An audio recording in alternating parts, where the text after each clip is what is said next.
Assalamualaikum warahmatullahi wabarakatuh. Perkenalkan nama saya Nela Agustina dengan NIM T1D1220029. Sekarang saya akan menjelaskan ujian tengah semester Strategi Manajemen and Business Valuation. Yang pertama, apa itu manajemen strategi? Manajemen strategi atau dalam bahasa Inggris disebut strategi manajemen adalah proses perencanaan, pengambilan keputusan, dan pengelolaan untuk mencapai tujuan jangka panjang dan organisasi. Ini seperti menjalankan kapal organisasi, tapi dengan melihat ke depan ke tujuan utama dan memastikan semua orang di kapal bergerak ke arah yang sama. Yang kedua, apa itu business valuation? Penilaian bisnis atau business valuation adalah proses untuk menentukan nilai ekonomi dari suatu bisnis. Tujuannya untuk mengetahui berapa harga yang pantas untuk bisnis tersebut, baik untuk keperluan penjualan ataupun kebutuhan legal. Yang ketiga, manfaat manajemen strategi bagi organisasi. Yang pertama, meningkatkan efisiensi operasional, yaitu perencanaan yang matang membantu perusahaan menggunakan sumber daya secara optimal. Yang kedua, meningkatkan keuntungan, yaitu membantu perusahaan meningkatkan pangsa pasar dan daya saing. Yang ketiga, mengurangi risiko, membantu perusahaan mengidentifikasi dan memahami risiko yang dihadapi. Empat, meningkatkan motivasi karyawan, yaitu memberikan karyawan pemahaman yang jelas tentang tujuan dan arah perusahaan. Selanjutnya, manfaat business valuation bagi organisasi yaitu pertama, membantu pemilik bisnis membuat keputusan yang tepat. Mengetahui nilai bisnis dapat membantu pemilik bisnis menentukan harga yang tepat untuk bisnisnya. Yang kedua, meningkatkan daya tarik investor. Investor lebih tertarik untuk berinvestasi dalam bisnis yang memiliki nilai yang jelas. Yang ketiga, meningkatkan motivasi manajemen. Meningkatkan akuntabilitas manajemen kepada pemilik bisnis dan investor. Yang keempat, membantu dalam proses merger dan akuisisi, yaitu penilaian bisnis dapat membantu mengidentifikasi sinergi dan potensi nilai dari akuisisi. Yang keempat, tantangan terbesar direksi atau CEO dalam memimpin suatu organisasi saat ini. Yang pertama, ketidakpastian dalam perubahan. Dunia bisnis terus berusaha dan berubah dengan cepat, dan direksi harus beradaptasi dengan perubahan tersebut. Yang kedua, persaingan yang ketat, yaitu persaingan di dunia bisnis semakin ketat dan direksi harus mampu membuat organisasi lebih kompetitif. Yang ketiga, motivasi dan retensi karyawan. Direksi harus mampu menciptakan budaya kerja yang positif dan memberikan insentif yang menarik bagi karyawan. Yang keempat, kemajuan teknologi. Teknologi berkembang pesat dan direksi harus mampu memanfaatkan teknologi untuk meningkatkan kinerja organisasi. Yang kelima, regulasi dan kepatuhan. Direksi harus memastikan bahwa organisasi mereka patuh terhadap peraturan tersebut dan menghindari risiko denda atau sanksi. Kelima, apa itu visi, misi, tujuan, dan nilai-nilai serta budaya perusahaan? Yang pertama, visi, yaitu gambaran masa depan yang ingin dicapai organisasi seperti mudah dipahami oleh semua orang di organisasi dan dinyatakan dalam kalimat yang ringkas dan mudah diingat. Misi adalah apa yang harus dilakukan organisasi dan bagaimana mereka mencapai visinya. Misi yang baik seperti menjelaskan dan memberikan gambaran tentang apa yang dilakukan organisasi dalam kesehariannya. Tujuan adalah target jangka pendek atau menengah yang ingin dicapai organisasi. Tujuannya yang baik seperti jelas dan terukur dan dapat dicapai dengan usaha dan kerja keras dan memiliki batas waktu yang jelas. Selanjutnya, nilai-nilai adalah prinsip yang menjadi dasar operasi organisasi seperti terbatas pada beberapa nilai inti yang paling penting, dipahami dan dianut oleh semua orang di organisasi serta mempengaruhi cara organisasi mengambil keputusan. Selanjutnya, budaya perusahaan, yaitu cara hidup dan bekerja di organisasi, diantaranya sejalan dengan visi, misi, tujuan, dan nilai-nilai, mendukung dan mendorong karyawan untuk mencapai yang terbaik dan mampu beradaptasi dengan perubahan. Yang keenam, apa yang harus diperhatikan dalam menyusun visi dan misi? Dalam visi harus diperhatikan yang pertama, jelas dan mudah dipahami, singkat dan mudah diingat, inspiring. Sedangkan misi harus menjelaskan aktivitas utama, menjelaskan target pasar, dan menjelaskan nilai-nilai utama. Yang ketujuh, contoh 5 sampel visi dan misi perusahaan. Yang pertama ada Google. Visinya mengelola informasi dunia dan membuatnya dapat diakses dan bermanfaat bagi semua orang. Misi mengatur informasi dunia dan membuatnya dapat diakses dan bermanfaat secara universal. Yang kedua ada Microsoft. Visinya adalah memberdayakan setiap orang dan setiap organisasi di planet ini untuk mencapai lebih banyak. Misinya membangun perangkat lunak, layanan, perangkat, dan solusi yang membantu membantu orang dan organisasi mencapai potensi penuh mereka. Yang ketiga ada Apple. Visinya membawa inovasi bagi kehidupan orang-orang dengan produk yang elegan, mudah digunakan dan bermanfaat. Misinya memimpin dalam desain, pengembangan, dan penjualan produk dan layanan konsumen dan profesional yang inovatif termasuk iPhone, iPad, iPod, Apple Watch dan Apple TV. Yang keempat ada Amazon.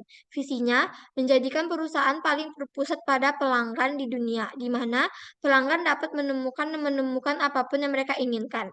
Misinya memiliki obsesi terhadap pelanggan dan fokus pada inovasi operasi yang luar biasa dan budaya yang didorong oleh hasil. Dan selanjutnya ada Tesla.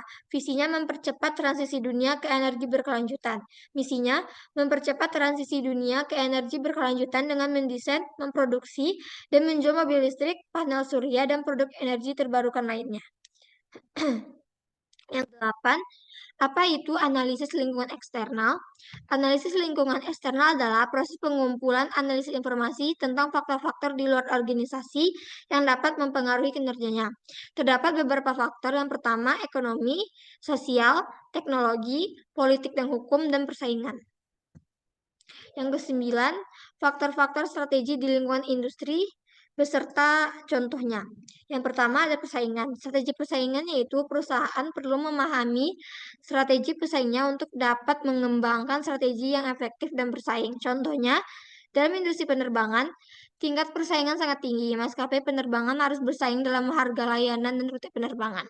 Yang kedua, kekuatan pemasok.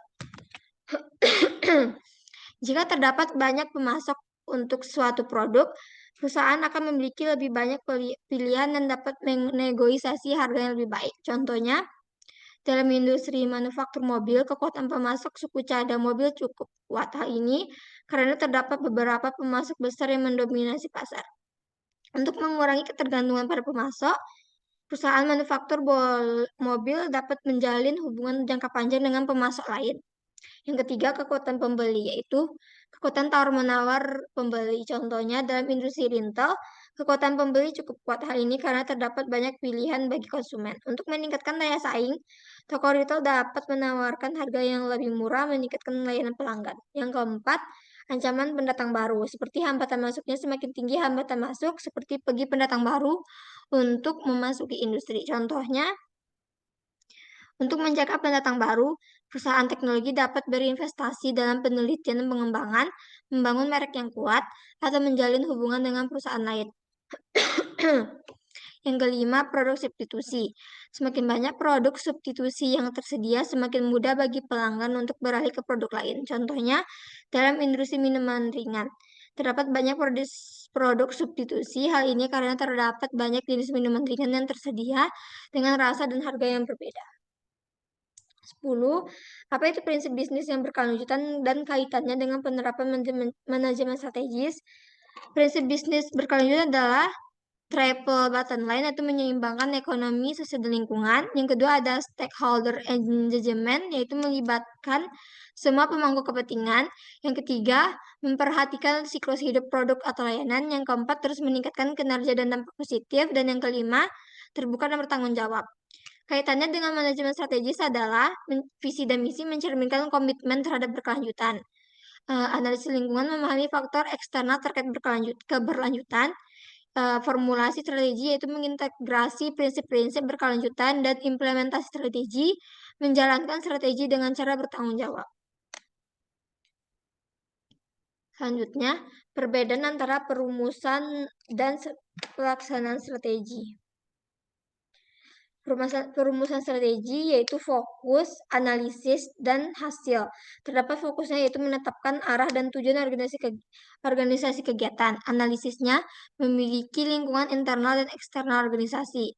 Perumusan misi dan tujuan menentukan apa yang ingin dicapai organisasi dan hasilnya adalah rencana strategis yang menguraikan tujuan, strategi, dan tindakan yang diambil. Sedangkan pelaksanaan strateginya fokus pada penerapan strategi yang telah dirumuskan. Kegiatan alokasi sumber dayanya menyediakan sumber daya yang diperlukan untuk melaksanakan strategi. Sedangkan implementasinya menjalankan strategi dalam operasi organisasi dan memantau kemajuan dan melakukan penyesuaian jika diperlukan. Yang terakhir hasilnya pencapaian tujuan organisasi. 12. 5 kekuatan yang mempengaruhi persaingan industri. Yang pertama ada persaingan industri yaitu ini mengacu pada intensitas persaingan antara perusahaan dalam industri yang sama. Yang kedua, ancaman pendatang baru. Ini mengacu pada beberapa perusahaan baru untuk memasuki industri. Yang ketiga, ancaman produk atau jasa pengganti. Ini mengacu pada seberapa mudah bagi konsumen untuk beralih ke produk atau jasa lain yang dapat memenuhi kebutuhan mereka. Yang keempat, kekuatan tawar-menawar pembeli. Ini mengacu pada seberapa besar kekuatan yang dimiliki pembeli untuk menawar harga dan kualitas produk dan jasa. Yang kelima, daya tawar-menawar pemasok. Ini mengacu pada seberapa besar kekuatan yang dimiliki pemasok untuk menawar harga bahan baku atau jasa. Yang terakhir, hubungan strategi dengan struktur organisasi menurut Candler. Menurut Candler ada 3 tahap perkembangan. Yang pertama, strategi dan struktur sederhana di usia dini, yaitu pada tahap awal ini, perusahaan umumnya memiliki strategi sederhana dan struktur organisasi yang fungsional. Masing-masing departemen fokus pada tugas dan fungsinya sendiri, seperti produksi, penjualan, dan keuangan. Yang kedua, strategi dan struktur divisional pada tahap pertumbuhan. Ketika perusahaan mulai berkembang dan memasuki pasar baru, strategi yang disusun pun menjadi lebih kompleks. Untuk mendukungnya, struktur organisasi diubah menjadi divisional. Masing-masing divisi fokus pada produk, pasar, atau wilayah tertentu. Dan yang terakhir ada strategi dan struktur multivisional dari pada tahap diversifikasi. Pada tahap ini, perusahaan memiliki banyak produk, pasar, dan wilayah operasi. Strategi yang digunakan pun semakin kompleks. Untuk mendukungnya, struktur organisasi diubah menjadi multidivisional. Masing-masing multidivisional ini memiliki otonomi yang lebih besar untuk mengelola strategi dan operasinya sendiri.